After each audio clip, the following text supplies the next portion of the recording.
How would you approach solving the problem we have with Iran today? Would you use force or would you use diplomacy? And if you use diplomacy, what would you do? All right, let's let Senator Clinton first respond to that. Well, I am very concerned about Iran, and I believe that we should have been using diplomacy for a number of years now.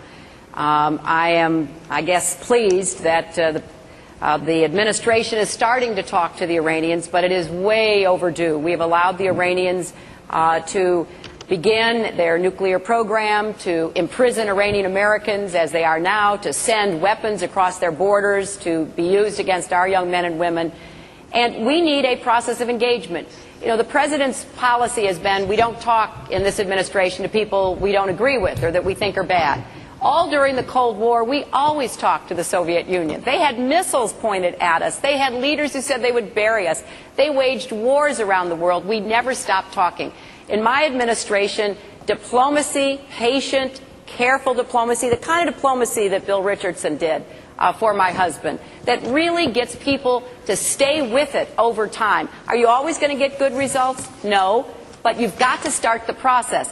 However, we still have to make it clear that Iran having a nuclear weapon is absolutely unacceptable. We have to try to prevent that at all costs, but we need to start with diplomacy in order to see what we can accomplish. So what happens, Senator, if diplomacy, when all is said and done, fails? Well, I'm not going to get into hypotheticals because we've had an administration that doesn't believe in diplomacy.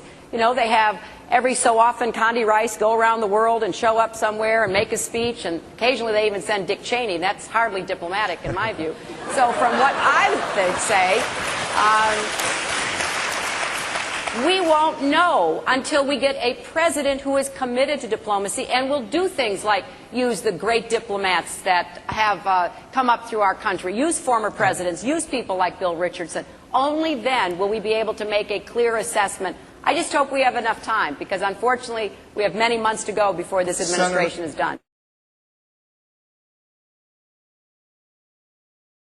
Of course, I would make it clear to the Iranians that an attack on Israel would incur massive retaliation from the United States.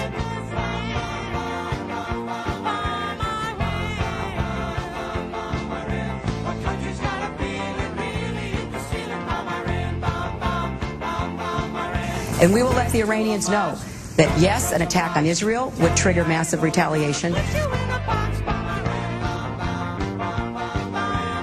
Scary words. Does massive retaliation mean you'd go into Iran, you would bomb Iran? Is that what that's supposed to suggest? I want the Iranians to know that if I'm the president, we will attack Iran.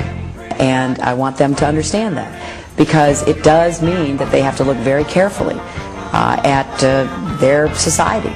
Because whatever stage of development they might be in their nuclear weapons program in the next 10 years, during which they might foolishly consider launching an attack on Israel, we would be able to totally obliterate them.